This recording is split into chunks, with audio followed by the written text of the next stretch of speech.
Let's deepen into defining what is trauma. I actually want to start, though, with this particular quote because it's very meaningful for me, especially from a resilience-informed approach to care, which I want to weave throughout this whole program, even this segment, which is really honing in on where our trauma symptoms might live. But this particular perspective that health is not defined by the absence of disease. Rather, it is recognized by the presence of well-being. And that's from the World Health Organization, and it's up on their website today. And it really touches me because I think so often we come in with this attempt to reduce symptomology, and of course to some degree we want that, but it's not just about getting someone into the state of being normal. Well, what is normal anyway? But actually what we really want is to enhance a sense of joy or freedom or lightness, capacity. And so even as we look at what is trauma and really going towards relieving symptoms, we also are always going to be helping our people turn towards their strengths and that which enhances well-being all the way through the entire treatment process, even from day one. So what is trauma? This is any event that overwhelms the ordinary human adaptations to life. The event leaves us powerless or helpless, with losses of control, dignity, connection, sense of belonging or meaning. And this comes from Judith Herman, Trauma and Recovery. Now, what's so key about this is this concept of overwhelms the ordinary human adaptations to life. So if we go back to our definition of resilience, that is about our ability to adapt or recover from adverse life experiences. And when we look at trauma, it's not so much about the event, but as Gabor Mate says, it's about what happens within the individual in response to the event. And it's really about whether it's overwhelming our coping capacities. I think of it as kind of an economics process or equation in a sense, right? How much are we, kind of able to cope? How much reserves, how much capacity is within us to cope with any given stress? And the more that those stresses occur when we don't have those coping mechanisms, whether they're inside of us or in our relationships and outside of us, the harder the hit, the more impact that event will have on our psyche, whether it's mentally, emotional processing, our social functioning, and so on and so forth. And I also want to really highlight the second element of this quote, that the event leaves us powerless or helpless. Those losses of control, dignity, connection, and so forth. And the experience of that loss of self-efficacy, that no matter what I do, I A, can't stop what's happening to me, and B, don't know how to take care of myself in the face of it. I don't know how to help myself cope better with that. And that is very much why this work is relational, because it's not the fault of the individual that trauma begins to land in body and mind and so forth. It's really about our access to resources. And the most important of those resources is relational connection and the ability to feel that we're not alone in our suffering, which in itself is a profound alleviation of that suffering. Now let's define some more specifics here about what is traumatic stress and different kinds of traumatic stress. And the first of these definitions is what we'll refer to as acute trauma. This is a recent traumatic event, and something in the last 4 weeks, right? That kind of timeline. And perhaps the most important thing I want to say about acute traumatization is that it's normal, right? When we feel discomfort emotionally, mentally overwhelmed, somatic symptoms in response to a shocking and unexpected and frightening event, all of those mental, emotional, somatic experiences are expected, right? If you don't feel a certain amount of discomfort in relationship to something that's really scary, we might actually be more concerned. So the ICD-11, which is the International Coding of Diagnoses from the World Health Organization, they took acute traumatic stress and they moved it out of the mental disorder section into the factors influencing health in order to depathologize emotional distress after trauma exposure. So, if you have someone coming in because they've experienced something in their world, this world that we share that feels very shocking and overwhelming, and they feel irritable, agitated, angry, afraid, panicky, or sad, our job is to say, of course you feel that way. Let's hold this together. If they feel numb, disconnected, it's also a way of self-protecting in the face of something overwhelming. Or maybe shakiness, nausea, and dizziness. And that our work is to help move that through together. Right? Sometimes when I have had people that have come in after bearing witness to a shooting or bearing witness to, or they lost their house in the fire, right? Like these really acute events, when they come in, they're literally shaking. And what we want to honor is let that happen. Don't try and shut that down. That is the body's wisdom, letting something sequence through, letting something move through. And we're going to talk a whole lot more about somatic psychology and how we might facilitate it. But, when I think about stories of people who have ended up in the emergency room after trauma, and people are trying to help them calm down rather than actually help them ride through the wave of the discomfort and the distress and say, I've got you. You're going to be okay. Let yourself feel it. It will subside. Sometimes that's really the message that we need to hear. You're not afraid of my distress. That helps me be less afraid of my distress, and therefore I can trust the process.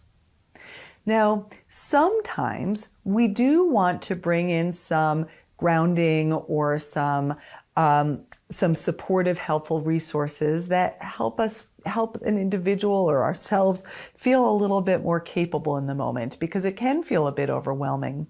But the most important thing when we are offering a resource, such as grounding, like what we started with in our experiential in this module, is that we want to ensure that we are also simultaneously inviting or letting our people know that their distress is welcome in the room. Because sometimes we inadvertently communicate to a client, you calm down, you get grounded, you get resourced because that distress is too much for me too. And we end up recapitulating a wound. So a lot of what we do as clinicians is build our own affect tolerance so that we can help our clients build their affect tolerance. When we've experienced acute traumatic stress, we really want to have access to resources. It's preventative for the development of post-traumatic stress.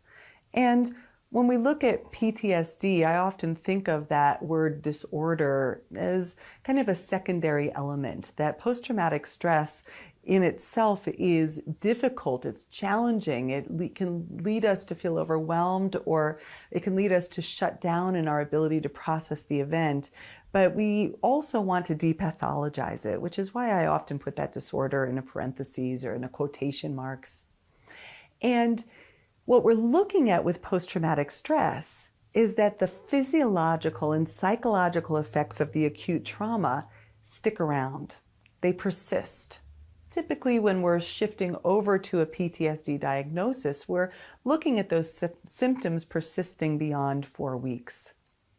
And that we see 3 categories of symptoms. The first of these is re-experiencing, which means that the individual is more likely to experience intrusive memories, intrusive sensations, maybe nightmares or flashbacks of the event. And then there's also avoidance symptoms, where the individual might begin to avoid going to places or being around people that are reminders of the traumatic event. And then lastly, there's often a category of symptoms, the experience of this heightened sense of threat or arousal, or what we refer to as hypervigilance, where the senses are keyed into the potential threats in my environment, whether that's jumping in relationship to a loud sound, or if it was interpersonal violence, being very vigilant to the body language of other people. So watching for those kinds of symptoms or reports from our clients can help us really fine-tune when that traumatic stress is sticking around. And then it's also really important to differentiate that there's another subtype of PTSD, because in the classic PTSD, what we're looking at are typically hyperarousal symptoms. Anxiety, panic, high awareness of the body, overwhelming emotions and sensations.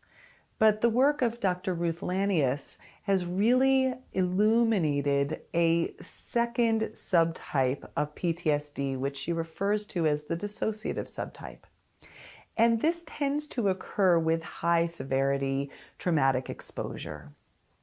In this case, there is more of a predominance of derealization and depersonalization. So the world doesn't feel real, my body doesn't feel real. And what facilitates this is this lack of interoceptive feedback that leads one to feel disconnected from the body. The body doesn't feel like your own. So interoception is that internal sensing of your own body. And what begins to happen with the dissociative subtype is that instead of the midbrain being highly activated, our limbic brain, which houses the amygdala and other emotion processing centers, in classic PTSD, those are real lit up. In the dissociative subtype, those are dimmed down. In classic PTSD, we tend to see less activation in the prefrontal cortex. But in the dissociative subtype, we see the opposite pattern. The prefrontal cortex is highly active. And there's a reciprocal inhibition between these two areas of the brain. So the more that the upper brain centers are highly active, intellectual defense, think about that, right? The more that I think, the less I have to feel. And it dims down or dials down our sensory awareness of sensation and emotion. Now, if we are walking around the world like this much of the time, we start to feel disconnected. The world around us doesn't seem quite as real. You might feel like you're in a daze or a fog that's not medication induced. And it's harder to remember details about traumatic events. So what I often think of here in our practice hint is that recognizing the presence of PTSD requires becoming curious enough to listen to what is not being said. Because when someone is in this dissociative subtype and they're having a harder time verbalizing or talking about or even remembering the event, what we're really then paying attention to are the symptoms. And sometimes those symptoms don't look like classic trauma, right? They look like someone who's really in their head, right? Can talk about things but has a hard time feeling.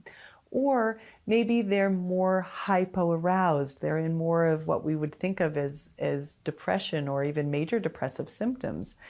But if we don't look through that trauma-informed inquiry to try and understand them, the individual in the context of their history, we might just say that person's depressed without understanding that those symptoms of depression might actually be rooted or have an etiology within trauma, especially childhood trauma. So we're going to keep unpacking this as we go. Now, that dissociative subtype of PTSD is very closely linked to complex PTSD. Complex trauma is related to the repeated, prolonged exposure to traumatic events, and it's often interpersonal in nature. It can be related to traumas that happened in childhood. In fact, very often that's the case, whether that's childhood abuse or neglect, disrupted attachment, domestic violence in the home, parents that were using substances, and so forth. But it can also be related to ongoing social threats like discrimination, systemic racism, threats of deportation, or experiences of community and political violence, refugee situations, or prolonged captivity. And in this case, when we're looking diagnostically at CPTSD, complex trauma, we are generally looking for those three categories of symptoms of PTSD: the re-experiencing, avoidance, and heightened arousal. But there's also three additional criteria: difficulties with affect regulation, disturbances with self-organization, and interpersonal problems. Again, I have a practice hint for you here. When neglect is the primary cause of CPTSD, it needs to be considered an event. Here's the tricky thing. When we're looking at diagnosing PTSD, the first of those diagnostic categories is what was the event. Now, in the trauma of omission, when there was the lack of something that should have happened, like healthy attachment or being cared for emotionally and physically and so forth. So the trauma of neglect needs to be considered an event. And what's powerful about our role as clinicians is that we can argue in service of our clients to make it clear to insurance companies or whoever we need to articulate a diagnosis to why the CPTSD diagnosis is